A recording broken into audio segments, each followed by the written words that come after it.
హీరోలు slow and study అన్న సూత్రాన్ని ఫాలో అవుతుంటే ఇద్దరు హీరోలు మాత్రం జెట్ స్పీడ్తో తమ సినిమాలు రెడీ చేస్తున్నారు. అంతేకాదు ఇద్దరు ఒకే సీజన్లో బరిలో దిగేందుకు రెడీ అవుతున్నారు. ఇంతకీ ఎవరా హీరోలు, ఏంటా సినిమాలు, డీటెయిల్గా మాట్లాడుకుందాం రండి. అఖండ 2 తర్వాత షార్ట్ బ్రేక్ తీసుకున్న నందమూరి బాలకృష్ణ ప్రస్తుతం గోపీచంద్ మలినేని డైరెక్షన్లో ఒక సినిమా చేస్తున్నారు. గతంలో ఇదే కాంబినేషన్లో వచ్చిన వీరసింహారెడ్డి ఘన విజయం సాధించింది. అందుకే ఈ కాంబోలో వస్తున్న నెక్స్ట్ ప్రాజెక్ట్ మీద అంచనాలు భారీగానే ఉన్నాయి. హై ఎక్స్పెక్టేషన్స్ తో ఉన్న ఈ సినిమాని జెట్ స్పీడ్ తో పూర్తి చేస్తున్నారు బాలయ్య. బ్రేక్ తీసుకోకుండానే షూటింగ్ చేస్తూ వీలైనంత త్వరగా సినిమాని ఆడియన్స్ ముందుకు తీసుకొచ్చేందుకు ప్లాన్ చేస్తున్నారు. దసరా బరిలో ఈ సినిమాను రిలీజ్ చేయాలన్న ఆలోచనలో ఉన్నారు. గతంలో ఇదే సీజన్లో రిలీజ్ అయిన భగవంత్ కేసరి ఘన విజయాన్ని సాధించింది. అందుకే ఇంకొకసారి అదే మ్యాజిక్ రిపీట్ చేసే ఆలోచనలో ఉన్నారు. వరుస విజయాలతో సూపర్ ఫామ్ లో ఉన్న వెంకటేష్ కూడా ఇదే సీజన్లో బరిలోకి దిగేందుకు రెడీ అవుతున్నారు. సోలో హీరోగా సంక్రాంతికి వస్తున్నాం సినిమాతో బ్లాక్ బస్టర్ హిట్ అందుకున్న వెంకీ తర్వాత లాంగ్ బ్రేక్ తీసుకున్నారు. ప్రజెంట్ త్రివిక్రమ్ డైరెక్షన్ లో ఆదర్శ కుటుంబం హౌస్ నెంబర్ 47 సినిమాలో నటిస్తున్నారు. ఆదర్శ కుటుంబం సినిమాను కూడా దసరా సీజన్లోనే రిలీజ్ చేసేందుకు ప్లాన్ చేస్తున్నారు.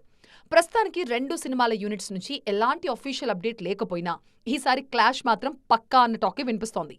మరి నిజంగా ఈ సీనియర్స్ ఇద్దరు తలపడతారా, లేదంటే ఎవరో ఒకరు మనసు మార్చుకుంటారా? Let's wait and see. Present అన్ని ఇండస్ట్రీల్లో బయోపిక్ల ట్రెండ్ నడుస్తోంది. చరిత్రలో నిలిచిపోయిన ప్రముఖుల కథల్ని వెండి తెర మీద ఆవిష్కరిస్తున్నారు మేకర్స్. ఈ లిస్ట్లో ఎంఎస్ సుబ్బలక్ష్మి బయోపిక్ కూడా చేరేందుకు రెడీ అవుతోంది. అయితే ఈ సినిమాలో సుబ్బలక్ష్మి పాత్రలో ఎవరు నటిస్తారన్నది ఆసక్తికరంగా మారింది. ఎంఎస్ సుబ్బులక్ష్మి బయోపిక్ కి సంబంధించిన న్యూస్ బయటకొచ్చిన దగ్గర నుంచి టైటిల్ రోల్లో సాయి పల్లవి నటిస్తారన్న టాక్ వినిపించింది. కానీ ప్రెజెంట్ రామాయణతో పాటు D55లో నటిస్తున్న సాయి పల్లవి ఇప్పట్లో బయోపిక్ కి బల్క్ డేట్స్ ఇచ్చే పరిస్థితి లేదు. అందుకే వేరే ఆప్షన్స్ గురించి ఆలోచిస్తున్నారు మేకర్స్. సాయి పల్లవి నో చెప్పడంతో ఆల్రెడీ మహానటిగా ప్రూవ్ చేసుకున్న కీర్తి సురేష్, వర్సటైల్ యాక్ట్రెస్ గా గుర్తింపు తెచ్చుకున్న నిత్యా మీనన్, కన్నడ బ్యూటీ రుక్మిణి వసంత్ లాంటి హీరోయిన్ల పేరు తెరమీదకొచ్చాయి. నిత్యా మీనన్ నటించడం ఆల్మోస్ట్ కన్ఫర్మ్ అన్న ప్రచారం కూడా జరిగింది. కానీ అఫీషియల్ అప్డేట్ మాత్రం రాలేదు. తాజాగా ఈ లిస్ట్లో రష్మిక మందన పేరాడైంది. స్టార్ ఇమేజ్తో పాటు నటిగాను మంచి పేరున్న రష్మిక అయితే ఈ సుబ్బలక్ష్మి పాత్రకి పర్ఫెక్ట్ చాయిస్ అని ఫీల్ అవుతున్నారట మేకర్స్. అంతేకాదు రష్మిక లీడ్ రోల్లో నటిస్తే ఈ ప్రాజెక్ట్కి పాన్ ఇండియా క్రేజ్ వస్తుందని భావిస్తున్నారు. మరి రష్మిక పేరైనా ఫైనల్ అవుతుందేమో చూడాలి. ప్రెజెంట్ గ్లోబల్ రేంజ్ లో బస్ క్రియేట్ చేస్తున్న ఇండియన్ మూవీ రామాయణ. రణబీర్ కపూర్ రాముడిగా, సాయి పల్లవి సీతగా నటిస్తున్న ఈ సినిమాలో యష్ రావణాసుడిగా కనిపించబోతున్నారు. ఇప్పటికే రిలీజ్ అయిన టీజర్ మంచి బజ్ క్రియేట్ చేసింది. తాజాగా ఈ సినిమా మేకింగ్ కి సంబంధించిన న్యూస్ మరింత హైప్ క్రియేట్ చేస్తోంది. బాలీవుడ్ మేకర్స్ రామ కథని మరొకసారి వెండి తెర మీద ఆవిష్కరిస్తున్నారు.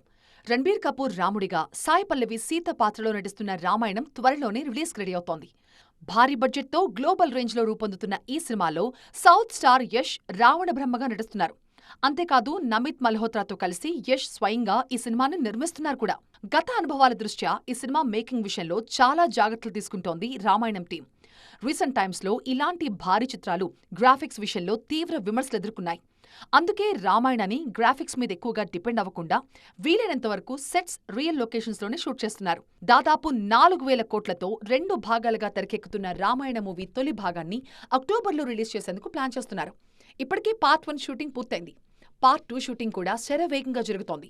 గ్లోబల్ రేంజ్లో తెరకెక్కుతున్న ఈ సినిమా రామ కథకి అంతర్జాతీయ స్థాయి క్రేజ్ తీసుకురావడం పక్కా అంటున్నారు మేకర్స్. ఇండియన్ స్క్రీన్ మీద సందడి చేసిన తొలి super hero series Krrish. Hrithik Roshan హీరోగా తెరకెక్కిన ఈ సిరీస్ లో ఇప్పటికే 3 భాగాలు రిలీజ్ అయి సూపర్ హిట్ అయ్యాయి. 4th ఇన్స్టాల్మెంట్ కి సంబంధించి చాలా రోజులుగా డిస్కషన్ జరుగుతున్నా ఆ ప్రాజెక్ట్ పట్టాలెక్కడం లేదు. తాజాగా ఈ సినిమా విషయంలో వినిపిస్తున్న రూమర్స్ పై మరోసారి క్లారిటీ ఇచ్చారు మేకర్స్. ఇండియన్ సూపర్ హీరోగా ఈ జనరేషన్ కి బాగా కనెక్ట్ అయిన కథ క్రిష్. హృతిక్ రోషన్ హీరోగా ప్రారంభమైన ఈ సిరీస్లో ఇప్పటికే 3 సినిమాలు రిలీజ్ అయి సూపర్ హిట్ అయ్యాయి. 4th ఇన్స్టాల్మెంట్ కోసం చాలా రోజులుగా ప్రయత్నాలు జరుగుతున్నా ఇంతవరకు పట్టాలెక్కలేదు. సినిమా అనౌన్స్ అయిన కొద్ది రోజులకే director come producer Rakesh Roshan health పాడైంది. దీంతో ప్రీ ప్రొడక్షన్ వర్క్ ఆగిపోయింది. ఆయన కోలుకుని తిరిగి వర్క్ స్టార్ట్ చేసే టైంకి కోవిడ్ ఎఫెక్ట్ పడింది. సినిమా డిలే అయింది. ఆ తర్వాత రాకేష్ రోషన్ దర్శకత్వ బాధ్యతల నుంచి తప్పుకోవడంతో ఇంకొకసారి బ్రేక్ పడింది. ఫైనల్ గా హృతిక్ స్వయంగా డైరెక్ట్ చేస్తున్నట్లుగా అనౌన్స్ చేసినా ఇంతవరకు ప్రాజెక్ట్ పట్టాలెక్కలేదు. హృతిక్ ఫైటర్ షూటింగ్ లో ఉన్న టైంలోనే Krrish 4 pre production work start చేశారు. ఆ తర్వాత వార్ 2 కూడా రిలీజ్ అయింది. అయినా ఈ సూపర్ హీరో ప్రాజెక్ట్ మాత్రం సెట్స్ మీదకి రాలేదు. దీంతో ఈ ప్రాజెక్ట్ ఆగిపోయిందన్న ప్రచారం మొదలైంది. బడ్జెట్ ఇష్యూస్ కారణంగా క్రిష్ 4ని పక్కన పెట్టేశారన్న టాక్ వినిపించింది. ఈ వార్తలపై రాకేష్ రోషన్ స్పందించారు. భారీ ప్రాజెక్ట్ కావడంతో ప్రీ ప్రొడక్షన్ కి ఎక్కువ రోజులు టైం పడుతోందని, త్వరలోనే ప్రాజెక్ట్ పట్టాలెక్కుతుందని క్లారిటీ ఇచ్చారు. సక్సెస్ ఫెయిల్యూర్తో సంబంధం లేకుండా స్టార్ హీరోలు ప్రతి సినిమాకి భారీ పారితోషికం అందుకుంటారు. అదే దశాబ్దాలుగా బాక్సాఫీస్ని రూల్ చేస్తున్న బాలీవుడ్ స్టార్ అయితే పే చెక్ 100 కోట్ల పైనే ఉంటుంది.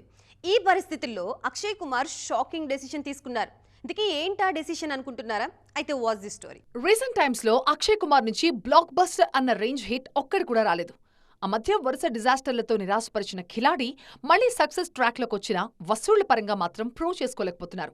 సౌత్ సినిమాల డే 1 కలెక్షన్స్ ని అక్షయ్ సినిమాలు ఫుల్ రన్ లో కూడా సాధించలేకపోతున్నాయి. ఈ పరిస్థితుల్లో తన అప్కమింగ్ సినిమా పేమెంట్ విషయంలో బిగ్ డెసిషన్ తీసుకున్నారు ఖిలాడి.